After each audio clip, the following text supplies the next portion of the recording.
സ്വാമി പറഞ്ഞതിലും കുറച്ച് ലേറ്റായി. സ്വാമി രാഹുകാലമൊക്കെ നോക്കുന്നുണ്ടാവും. ഇന്ന് ഉച്ച കഴിഞ്ഞല്ലേ രാഹുകാലം? ഞാൻ യമകണ്ഠ കാലമാണ് നോക്കുക. അങ്ങനെയും ചിലരുണ്ട്. ഈ തമിഴ്നാട്ടിലെ ചില ജ്യോത്സ്യന്മാർ പറയണത് രാഹുകാലം തന്നെ നോക്കേണ്ട കാര്യമില്ലെന്ന്. എവിടെയുണ്ട് നമ്മുടെ കക്ഷി? ഡ്രസ്സിംഗ് ടേബിളിന്റെ മുന്നിൽ തപസിരിക്കുക. ചെന്ന് നോക്കട്ടെ. ഞങ്ങൾ 4 പേരാ ക്ഷമിക്ക അമ്മമാരായിട്ട്. എന്താ? അല്ല 2 പേരെങ്കിൽ സ്റ്റേറ്റ്സിലാണ്. ഈ 4 പേർക്കും പെൺകുട്ടികളേ ഇല്ല. അപ്പൊ പിന്നെ ഊഹിക്കാലോ, അവളുടെ വിവാഹം എന്ന് പറഞ്ഞാൽ ഞങ്ങൾക്ക് ദൃഷ്ടി തന്നെയാവും. പരമേശ്വരനെ കുറിച്ച് ആദ്യം കേട്ട പോലെ തന്നെ കാഴ്ചയിലും എനിക്കങ്ങ് ബോധിച്ചു. അപ്പൊ പിന്നെ അധികം അല്ല അധികം നീട്ടിക്കൊണ്ടുപോകാതെ ആ ഡേറ്റ് ഉറപ്പിക്കണം, അല്ലേ സ്വാമി? അത്ര പെട്ടെന്ന് നടക്കുമെന്ന് തോന്നുന്നില്ല. അതെന്താ?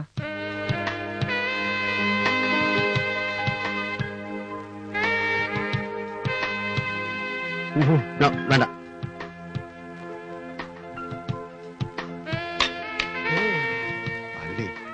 അവർക്ക് എന്തെങ്കിലും സംസാരിക്കേണ്ടതിലായിക്കോട്ടെ, അല്ലേ സ്വാമി? അതിനെന്താ അവല്ലോ. അതിവിടെ വെച്ച് വേണ്ട അല്ലേ ഏട്ടാ? അതെ, അത് ഇവിടെ വെച്ച് വേണ്ട. ഇവിടെ ആവുമ്പോ ഏട്ടൻ ഫ്രീ ആവില്ല. നമുക്ക് പോകാം പപ്പ. എന്നാ പിന്നെ ഒരു നല്ല അസ്ട്രോളജറെ കാണണം, ഡേറ്റ് നോക്കണം. ഒരു 3 months ടൈം, അത്രയും പോരെ സ്വാമി? എനിക്കാ എന്നെ വിളിക്കുമെന്ന് പറഞ്ഞിരുന്നു. ഹലോ, എവിടെ? എന്താ? അയ്യോ അയ്യോ സ്വാമി, ഇത് ഞാനാ, ഡോക്ടർ കോശി. വയറുവേദന എങ്ങനെയുണ്ട്? വേദന കൊണ്ട് പൊളയുകയാണെന്നോ? കൺസ്ട്രക്ഷൻ സൈറ്റിൽ നമ്മുടെ ആക്സിഡന്റ്. എന്നിട്ട് പൊളയാണെന്നോ? അല്ല, തന്റെ ശബ്ദത്തിന് എന്ത് പറ്റി? പൊളയാണെങ്കിൽ ഇങ്ങോട്ട് പാടോ. എത്ര പേർക്കാണ് തന്റെ അശ്രദ്ധ കൊണ്ട് അപകടം പറ്റിയെന്ന് നോക്കണം മിസ്റ്റർ. എന്റെ അശ്രദ്ധ കൊണ്ടോ? പോക്കരിത്തരം പറയരുത്. വയറിളകി ചവാൻ കിടക്കുന്നവൻ ബിരിയാണിയെ കഴിക്കൂന്ന് വാശി പിടിക്കരുത്. ബിരിയാണി പാക്കേജ് പാക്ക് ചെയ്യൂ, മെഡിസിൻസ് വിതരണം ചെയ്യൂ. ഞാൻ ഇതായെത്തി കഴിഞ്ഞു. ഇയാൾക്ക് വട്ടാണോ? വയറിളകി ഭ്രാന്തായി ആദ്യത്തെ കേസാ. ഓക്കെ, ഞങ്ങളുടെ ഒരു കൺസ്ട്രക്ഷൻ നടക്കുന്നുണ്ട് ഇവിടെ. അവിടെ ഭയങ്കര ആക്സിഡന്റ്. എനിക്കിപ്പോ പോണം. സോറി പപ്പവാ. അയ്യോ, കാപ്പിയൊക്കെ പിന്നെ കുടിക്കാം. അല്ല, നമ്മളൊന്നും ഫിക്സ് ചെയ്തില്ലല്ലോ സ്വാമി. എന്ത് ചെയ്യാനാ? കൺസ്ട്രക്ഷൻ മുഴുവൻ പൊളിഞ്ഞ് വീടില്ലേ. ഈശ്വര. അതെ, കാറെടുക്കണ കാറ്. ഓക്കെ, വന്നോളൂ. നീ കയറ. താനോട്ട് വന്നു. താനിവിടെ നിൽക്കേ. എന്നിട്ട് ആ പെണ്ണോട് പറയാൻ എനിക്ക് അവളെ ഇഷ്ടമായിട്ടില്ലെന്ന്. മനുഷ്യനെ ചതിച്ച് കല്യാണം കഴിപ്പിക്കാൻ നോക്കുന്ന ചുപ്രം പട്ടരെ. ഞാൻ എങ്ങനെ പറയും? മലയാളത്തിൽ തന്നെ തിരുവാതിർന്ന് പറയണോ?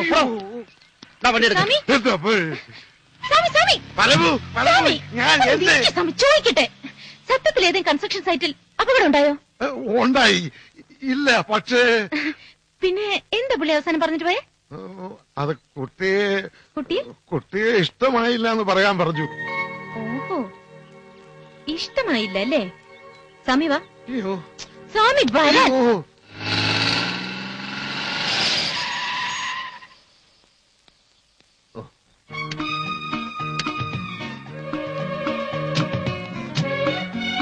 എന്താ എന്താ ഇപ്പൊ എന്തിനാ ഇങ്ങോട്ട് വന്ന്? സ്വാമി കാര്യങ്ങളൊക്കെ പറഞ്ഞില്ലേ? സ്വാമി പറഞ്ഞു, ഞാൻ വിശ്വസിച്ചിട്ടില്ല.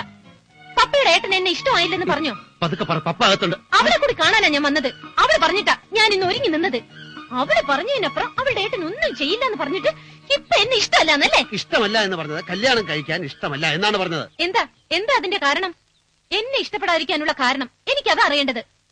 വലിയ ഐശ്വര്യ റോയ് ഒന്നും അല്ലെങ്കിലും തീരെ ബോറില്ലാത്തൊരു പെൺകുട്ടിയാ ഞാൻ. പിന്നെ സ്വാമിക്കറിയോ? പിന്നെ എനിക്കൊരു പിന്നാക്കോലയില്ല. നിങ്ങൾ വേണ്ടരുത്.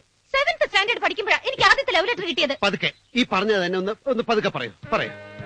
7th സ്റ്റാൻഡേർഡ് എന്ന് വെച്ചാൽ 12ാം വയസ്സിൽ. പിന്നെ ലൈഫിൽ മൊത്തം 432 ലവ് ലെറ്റേഴ്സ് കിട്ടി. ഞാനൊന്നിനും മറുപടി കൊടുത്തില്ല. എന്താ അവരുടെ ഒന്നും അഡ്രസ് അറിയില്ലായിരുന്നു? ഓ, എനിക്ക് ദേഷ്യം വരുന്നുണ്ട് കേട്ടോ. എനിക്ക് മറ്റൊരാളെ മാരി ചെയ്യാൻ പറ്റില്ല. എന്നെ മുഴുവൻ കണ്ടല്ലോ. ഓഹോ, അങ്ങനെ ഇത്ര ഡെവലപ്മെന്റ്സ് ഉണ്ടായോ? ഞാൻ എന്ത് കണ്ടെന്ന്? ഞാനൊന്നും കണ്ടില്ല. ഞാനൊന്നും കണ്ടില്ല. പിന്നെ ഏലത്തിന്റെ എണ്ണം വരെ പറഞ്ഞില്ലേ? അല്ല, അത് കുട്ടി അങ്ങനെ കയറി വന്നത് കൊണ്ടല്ലേ.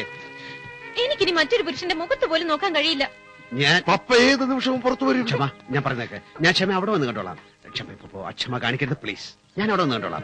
ഞാൻ വാ പ്ലീസ്. ഞാൻ ക്ഷമ അവിടെ വന്ന് കണ്ടോളാം. ഞാൻ അവിടെ വന്ന് കണ്ടോളാം പ്ലീസ്. ക്ഷമ ഇപ്പോ.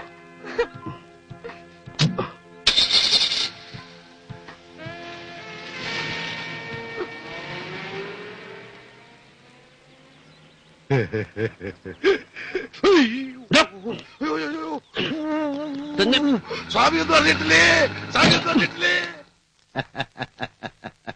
എന്ത് ചെയ്യാനാടോ? മന്ത്രിസഭയെ താങ്ങി നിർത്തേണ്ടത് നമ്മുടെ ആവശ്യമായി പോയില്ലേ? MLA മാരൊക്കെ സ്ട്രോങ് സ്റ്റാൻഡിലാ. ഈ മിനിസ്റ്റർഷിപ്പ് എന്നൊക്കെ പറഞ്ഞ പഞ്ചാര വാക്കാണെന്ന് അവർക്കറിയാം.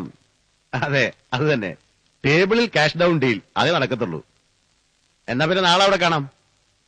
പിന്നെ ആ വെസ്റ്റേണിൽ ഒരു 2 സൂട്ട് റൂം ബുക്ക് ചെയ്തേക്ക്. ഓക്കെ?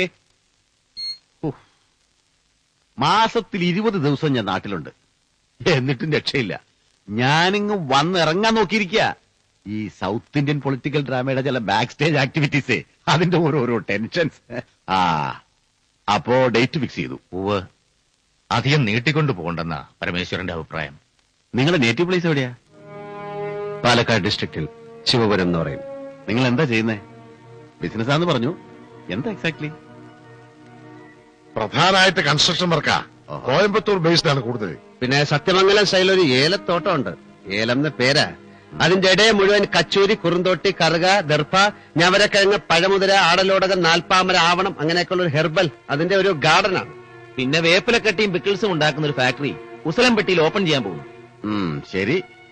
അപ്പൊ എങ്ങനെയാ മറ്റു കാര്യങ്ങള്? അതൊക്കെ സംസാരിച്ച് ഫൈനലൈസ് ചെയ്തോ? എന്താ ഗിരി? എല്ലാം തമ്പിച്ചേട്ടൻ പറഞ്ഞങ്ങ് ഫൈനലൈസ് ചെയ്താൽ മതി.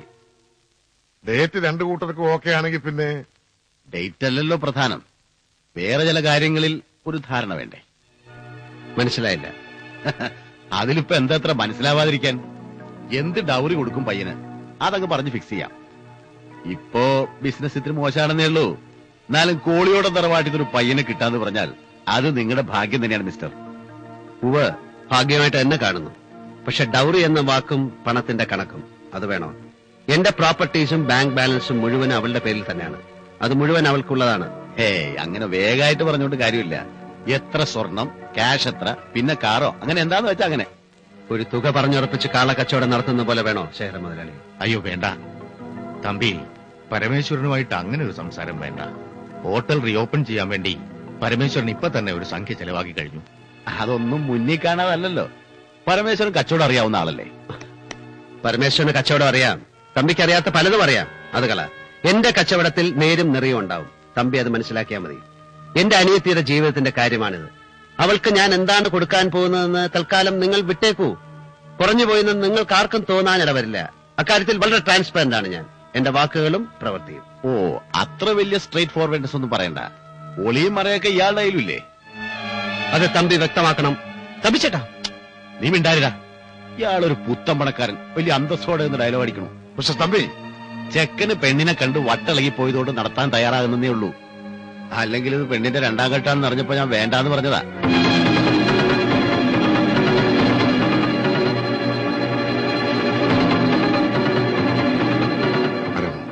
പ്ലീസ്. 2ാം ഘട്ടോ? അതേ അറിഞ്ഞില്ലല്ലോ. ആണോടാ? നീ എന്തറിയും? തലയ്ക്ക് വെളിവ് വേണ്ടേ? 2ാം ഘട്ടത്ത് പറയുമ്പോ തമ്പി ഒന്നോർക്കണം. വിവാഹം കഴിഞ്ഞു, ശരിയാ. ക്ഷേത്രത്തിൽ നിന്ന് വീട്ടിലേക്ക് പോകുന്ന വഴി കാർ ആക്സിഡന്റ് ഉണ്ടായി, പയ്യൻ മരിച്ചു. ആയിരിക്കാം, അല്ലായിരിക്കാം. നിങ്ങൾ പറയുന്നത് വിശ്വസിക്കല്ലാതെ വേറെ മാർഗമില്ലല്ലോ ഞങ്ങൾക്ക്. അത് വിട്ടുകള. പക്ഷേ ഇയാൾ ഈ നേരും നേറിയ അന്തസ്സിന്റെ ഭാര്യ അടിക്കരുത്. പപ്പയുടെ ഏട്ടൻ എന്നോടെല്ലാം തുറന്നു പറഞ്ഞതാണല്ലോ. നിന്നോട് പറഞ്ഞിട്ട് എന്താടാ കാര്യം? നീ ആ പെണ്ണിന്റെ മൊഞ്ച് കണ്ട് മയങ്ങി നിൽക്കല്ലേ? അവളുടെ ജാതകം ആരെക്കൊണ്ടെങ്കിലും പരിശോധിപ്പിച്ച് നോക്കിയാലേ അറിയാം അവൾക്ക് ഭർത്താവ് വാഴില്ല എന്ന് വല്ല യോഗം ഉണ്ടോന്നുള്ള കാര്യം. അതിനിപ്പോ ഒറിജിനൽ ജാതകം ആര് കാണിക്കാൻ പോണു? തമ്പി, നിങ്ങൾ എന്തായി പറയണേ? നിങ്ങളൊന്നും മിണ്ടായിരിക്കണം. ഒരു 100ന്റെ നോട്ട് മടക്കി കയ്യിൽ വെച്ചു കൊടുത്താൽ നല്ല മഹായോഗമുള്ള പെർഫെക്റ്റ് സാധനം എഴുതി തരാൻ ആളില്ലേ നാട്ടില്?